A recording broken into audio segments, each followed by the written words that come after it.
कभी कभी दिल जलाने की ज़रूरत नहीं होती, यूं ही किसी को देखकर मुस्कुराने की ज़रूरत नहीं होती। मोहब्बत करने वाले के हर अंदाज में मोहब्बत नज़र आती है, उसे हर बात बताने की ज़रूरत नहीं होती। हेलो ताई कुकर्स, तो मैं संगीता स्वागत करती हूँ आपका मेरे यूट्यूब चैनल ताई कुक स्टोरीज़ फैन फिक्शन में। अगर आपको मेरी स्टोरीज़ अच्छी लगती हैं, स्टोरी को लाइक, शेयर और कमेंट ज़रूर कर लें, और चैनल में नए हैं तो चैनल को सब्सक्राइब करके बेल आइकन दबा लें, जिससे आने वाली वीडियो की नोटिफिकेशन आपको मिलती रहे। तो आज की मेरी स्टोरी है वन शॉट स्टोरी, जिसका नाम है लव एंड अस। तो बिना देरी के स्टोरी स्टार्ट करते हैं। मैं समुद्र के किनारे बैठकर यूं ही अपनी उंगलियां रेत पर फेरते हुए उसका नाम लिख रही थी। जंकुक, यही नाम था उसका।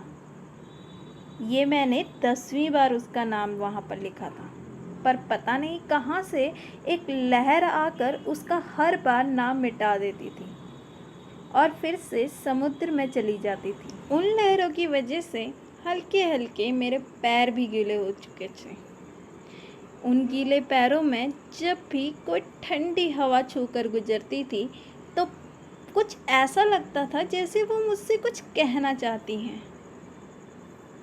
मैं हल्के से मुस्कुरा दी। मुझे बहुत ही अच्छा लगता है वहाँ पे बैठना और उसके बारे में सोचना। इस बार मैं उसको प्रपोज कर ही दूंगी और बता दूंगी कि मेरे दिल में क्या है उसके लिए, और उसे भी तो पता लगे कि मैं उससे कितना प्यार करती हूँ। मैं ये सब सोच ही रही थी कि अचानक से मेरा मोबाइल पर रिंग बजी। मैंने तुरंत सामान से भरी हुए बैग पर हाथ डाला और उसे खंगालने लगी। जैसे ही मोबाइल मिला, मैंने उसे बैग से निकालकर स्क्रीन की तरफ देखा। माँ का फ़ोन था। मैंने कॉल उठाई और कहा, हेलो माँ। दूसरी साइड से बेचैन होती हुई आवाज़ आई, हाँ ताई, कहाँ है तू? इतनी रात हो गई, तुझे पता है ना कि 10 दिन के अंदर तेरी शादी होने वाली है। अच्छा लगता है क्या ऐसे शादी होने वाली लड़की का बाहर रहना इतनी रात को? बेटा, अब तुम बच्ची नहीं हो, चलो जल्दी घर आ जाओ। मैंने दूसरी तरफ से बोला, हाँ हाँ माँ, मैं आ ही रही हूँ। बस वो बुटीक वाले ने थोड़ा लेट कर दिया और पार्लर वाली के पास भी गई थी तो उन्होंने कल की डेट दी है और कहा कि 2-3 दिन और लगेंगे। माँ ने चिंता से बोला, बेटा, कल से जो भी काम करवाना है दिन में ही करवा लेना, ऐसे रात को बाहर रहना अच्छा नहीं लगता। और तुझे पता है ना तुम्हारे पापा कितना चिंता करते हैं और उन्हें बिल्कुल भी पसंद नहीं है कि कोई लड़की रात को बाहर रहे। इतना कहकर माँ ने चिंता में बोला, बेटा जल्दी घर आ जाओ। और उन्होंने मुझे स्पेशली मेंशन किया कि बेटा रात बैक डोर से अंदर आना, क्योंकि मैंने अभी तक तुम्हारे पापा को नहीं बताया कि तुम अभी तक बाहर हो, नहीं तो वो बेवजह तुम्हें डांटने लग जाते हैं। ये सुनकर मैंने कहा, ओके माँ, मैं बस आ ही रही हूँ, और यह कहकर मैंने फ़ोन काट दिया। हम अक्सर वही काम करते हैं जो लोगों को पसंद आता है। हम कभी खुद के दिल की नहीं सुनते ना, खास करके लड़कियां। अक्सर उन्हें दूसरों की सोच के कदमों में चलना पड़ता है। ना जाने क्यों आज के ज़माने में भी लोग ऐसा ही सोचते हैं कि लड़कियां हमेशा दब के रहें, पर ऐसा नहीं होता। चलो बैक टू द स्टोरी।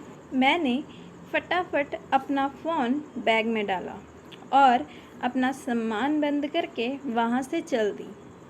मैं बैक डोर से घर के अंदर गई और अपने कमरे में चली गई। अगले दिन मैंने पार्लर वाले के अपॉइंटमेंट के अकॉर्डिंग पार्लर में जाकर अपना जो करवाना था वो करवाया, और मेरे चेहरे पर उस चीज़ की वजह से एक छोटा सा ग्लो भी आ चुका था। वैसे 2 दिन और बोला था पार्लर वालों ने, पर मुझे नहीं लग रहा था कि इतना कुछ करवाने की ज़रूरत भी है, क्योंकि मुझे हमेशा सादगी ही पसंद आती थी। और जंगकुक भी हमेशा यही कहता था कि तुम सादगी में ही बहुत खूबसूरत लगती हो। जंगकुक के बारे में तो मैं बताना भूल ही गई। जंगकुक मेरा नेबर था। हम लोग ऑलमोस्ट बचपन से साथ में रहे थे। जंगकुक के पापा मेरे पापा के बेस्ट फ्रेंड थे और उसकी मम्मी मेरे मम्मा के। तो हमारा भी तो बेस्ट फ्रेंड होना बनता था ना। बचपन से ही साथ में रहने की वजह से हमारी दोस्ती बहुत गहरी थी। स्टार्टिंग में तो हम एक दूसरे के बिना रह भी नहीं पाते थे और जब मैं 10th में गई तब मुझे पता लगा कि ये दोस्ती नहीं प्यार है, क्योंकि उस समय हमें बताया जाता था कि अट्रैक्शन क्या होता है, लव इफेक्शन क्या होता है। तो इस वजह से मुझे ये समझ आया कि जंगकुक से मेरी सिर्फ दोस्ती नहीं, उससे बहुत ज़्यादा बढ़ के फीलिंग है। अब समझ तो आ चुकी थी कि फ्रेंडशिप सिर्फ फ्रेंडशिप नहीं प्यार है, पर समझ ये नहीं आ रहा था कि उसे बताऊं कैसे, और ना ही अभी तक हिम्मत रही। शायद क्योंकि फैमिली की वजह से। मेरे पापा थोड़े स्ट्रिक्ट थे। उन्हें ये सब बिल्कुल पसंद नहीं था कि मैं किसी लड़के से बात करूं या कुछ उनसे बोलूं। जंगकुक हमारे नेबर होने की वजह से उस वजह से हम लोग एक साथ बातें कर लेते थे और कई बार हम छत पर घंटों एक साथ टाइम स्पेंड करते थे। शायद उसने कभी ऐसा कुछ सोचा नहीं, इसलिए मुझे कभी बताया भी नहीं। उसका हमेशा फोकस पढ़ाई पर ही रहता था। आखिरकार टॉपर जो रहा था, पहले क्लास का, फिर स्टेट का, फिर पूरे कंट्री का, और उसने आईआईटी पर भी टॉप किया था। अब वह बहुत अच्छी कंपनी में था और हमेशा मुझे भी बोलता था कि पढ़ाई पर फोकस करो और आगे बढ़ो, पर मेरी ध्यान उसकी बातों में कम उसके चेहरे के एक्सप्रेशन में जाता था और मैं मन ही मन उसको देखकर मुस्कुरा दिया करती थी, पर सामने बता नहीं सकती थी। शर्म भी आती थी कि लड़की होकर उसे कैसे बताऊंगी कि उसे प्यार है। तभी अभी तक बता नहीं पाई, पर अब डिसाइड कर लिया है, क्योंकि अब शादी होने वाली है तो बताना तो पड़ेगा। उसे ये तो बताना पड़ेगा ना कि उससे मैं कितना प्यार करती थी, और वो ही मेरा पहला और आखिरी प्यार था, क्योंकि शादी के बाद तो बताने का कोई फ़ायदा भी नहीं था। तो मैंने डिसाइड किया कि मैं बता दूँगी। अगले दिन जब मैं पार्लर से वापस आई तो इवनिंग में मैं कुछ घर का काम कर रही थी। मैंने शॉर्ट्स पहने थे और क्रॉप टॉप पहना था। इतने में जंगकुक हमारी बैल्कनी से झांकता हुआ अंदर को देखने लगा और बोला, ताई, कुछ मदद की ज़रूरत है तो बता देना, शादी होने वाली है ना, शादी के घर में बहुत काम की ज़रूरत पड़ती है। जैसे ही मैंने उसकी आवाज़ सुनी मैं पहचान गई थी कि वही है। मैं थोड़ा हिचक सी गई। मैं ये हिचक उसे दिखाना नहीं चाहती थी, पर मुझे उसकी मुस्कान देख के समझ आ गया था कि वो समझ चुका है कि मैं थोड़ा घबरा गई हूँ। उसने मुस्कुराते हुए कहा कि कोई ज़रूरत है तो बता देना, आंटी को बोल देना कि मुझे इन्फॉर्म कर दें। मैंने मुस्कुराते हुए कहा, नहीं नहीं, ऐसा कुछ नहीं है, कोई ज़रूरत नहीं है, हम लोग कर लेंगे, अगर कोई ज़रूरत हुई तो मैं बता दूँगी। उसने अभी भी फॉर्मल ड्रेस पहनी थी। शायद वो अभी अभी ऑफिस से आया हुआ था। वह सीधा अपने रूम की तरफ चल दिया और मैं पीछे से उसे देखने लग गई और मुस्कुरा दी। रात हो चुकी थी। मैं ऊपर छत पर बैठी थी और सितारों की तरफ देख रही थी और सोच रही थी कि क्या मुझे शादी के बाद ये बोलने का मौका मिलेगा कि मैं उससे कितना प्यार करती हूँ। शायद नहीं। एक घबराहट सी थी दिल में, पता नहीं क्यों। तो मैंने डिसाइड किया मैं बता ही देती हूँ।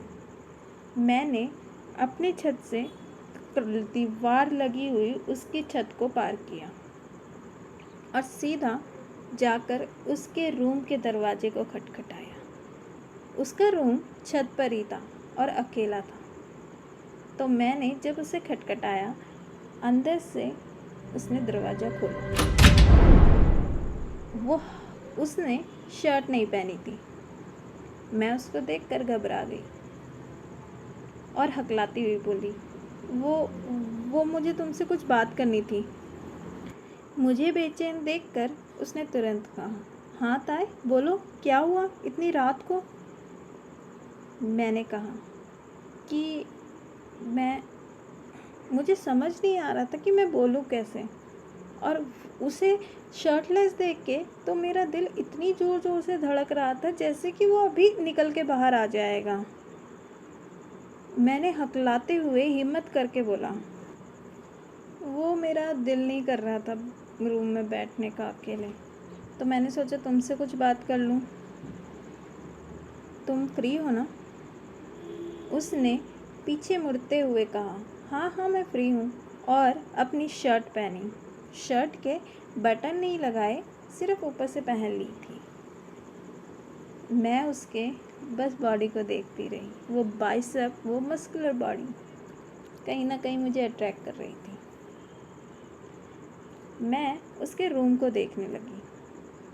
उसके रूम में वही पुरानी फ़ोटो थी हमारे बचपन की, जो हमने साथ में स्कूल में खिंचाई थी। मैं उसे देखकर मुस्कुरा दी। इसके अलावा पूरे रूम में कोट्स, छोटे छोटे पिक्चर्स, मैप्स, बहुत कुछ लगा हुआ था जो साफ दिखा रहा था कि ये एक स्टूडियस पर्सन है। मैंने यूं ही बात घुमाते हुए कहा, तुम्हें ये याद है ना, ये बुक मैंने तुम्हें कब दी थी? जंगकुक ने कहा, हाँ हाँ, जब मैं 14 ईयर्स का था, मेरा बर्थडे गिफ्ट, मुझे याद है। जंगकुक की याददाश्त बहुत तेज़ थी। उसको हर एक छोटी छोटी बातें याद रहती थी। तो मैंने सोचा कि क्यों ना मैं भी बता दूं, शायद उसे ये भी याद रहेगा। मैंने हिम्मत करते हुए उसकी तरफ को देखा और तुरंत उसे गले लगा लिया और कहा, आई लव यू जंकू। वो परेशान हो गया और मुझे पीछे करते हुए कहा, ताई क्या हुआ, कुछ प्रॉब्लम तो नहीं हुई ना? मैंने कहा, नहीं जंकुक, मैं तुमसे बहुत प्यार करती हूँ, अभी से नहीं, बचपन से। कभी तुम्हें ऐसा नहीं लगा कि तुम भी मुझसे प्यार करते हो? ये सुनकर जंकुक ने तुरंत जवाब दिया, ताई ठीक हो ना? मुझे तुम ठीक नहीं लग रही हो, कुछ हुआ है क्या घर में? ये बात सुनकर मेरे आंसू निकल गए, क्योंकि उसके बोलने के लिहाज में वही प्यार नज़र आ रहा था जो बचपन में आता था। मुझे रोता हुआ देख वो भी बेचैन हो गया।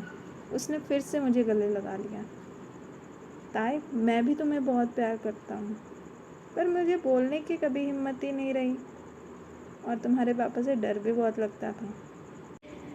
पर अब क्या फ़ायदा, अब हो ही रही है ना शादी हमारी 8 दिन में, तो उसके बाद तो तुम हमेशा मेरी हो जाओगी ना, क्यों चिंता कर रहे हो?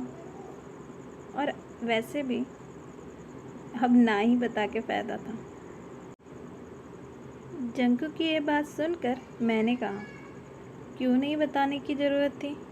आखिर तुम्हें भी तो पता लगे मैं तुम्हें शादी से पहले ही प्यार करती थी। हमारी शादी हमारे माँ बाप ने डिसाइड की थी। पापा की फ्रेंडशिप इतनी गहरी होने की वजह से उन्होंने कहा कि हम दोनों को शादी कर लेनी चाहिए। उनके हिसाब से ये अरेंज मैरिज थी, पर अब हमारे हिसाब से ये लव मैरिज है। वो हमेशा लव मैरिज के ख़िलाफ़ थे। शायद अगर वो जानते तो शायद ये प्रॉब्लम हो सकती थी कि हमारी शादी ना हो, पर अच्छा ही था हम दोनों ने एक दूसरे को अपनी फीलिंग नहीं बताई थी। जंकुक मुझे गले लगाते हुए बोला, अब क्यों ताए, अब 8 दिन तो रह गए थे ना, अगर किसी को पता चल गया तो पता है ना क्या होगा। मैं मुस्कुरा दी। फिर बोली, नहीं, किसी को पता नहीं लगेगा। और हम यूं ही थोड़ी देर के लिए खड़े रहे। फिर उसने मेरे गालों में हाथ रखते हुए मुझे पीछे को खींचा और मेरे होंठों पर अपने होंठ रख दिए और हमारी किस थोड़ी सी लव वाली थी और वह किस थोड़ी देर तक चली। मेरी वो पहली किस थी जिसकी वजह से मेरे शरीर में खून की गति बहुत तेज़ हो गई, साथ में दिल की भी। ऐसा लग रहा था मेरे दिल की आवाज़ जंकुक तक पहुंच रही थी। वो बहुत तेज़ धड़क रहा था और उसने फिर मुझे खुद से अलग किया। मेरे कानों से लेकर गालों तक खून की गति इतनी तेज़ हो गई कि मेरा गाल और कान दोनों ही जलने जैसे लगने लग गए। मुझे शायद देखकर जंकुक बोला, वैसे बहुत लेट हो गया है, मुझे लगता है तुम्हें जाना चाहिए, नहीं तो मेरी होने वाली सासू माँ मेरी होने वाली वाइफ को डांटेगी। वह मुस्कुराते हुए बोला। इतने में मेरे घर से माँ की आवाज़ आई, ताई कहाँ है? उनकी आवाज़ सुनकर जंकुक बोला, चलो जाओ, माँ बुला रही है ना। मेरा बिल्कुल भी जाने का दिल नहीं था, पर क्या करो, जाना पड़ता ना, तो मैं चली गई। पर आखिरकार मैंने जंकुक को प्रपोज़ कर ही दिया और उसे बता ही दिया कि मेरे दिल में क्या है। हमारी शादी से पहले 8 दिन के अंदर हमारी शादी हो गई और हम हैप्पीली लाइफ जीने लगे। Happy ending. तो स्टोरी यहीं पर ख़त्म होती है। अगर आपको स्टोरी अच्छी लगी तो स्टोरी को लाइक, कमेंट और शेयर ज़रूर कर लें और जो चैनल पे नए हैं सब्सक्राइब बटन दबा लें। तो मिलते हैं नेक्स्ट स्टोरी के साथ। Bye, tata, see you.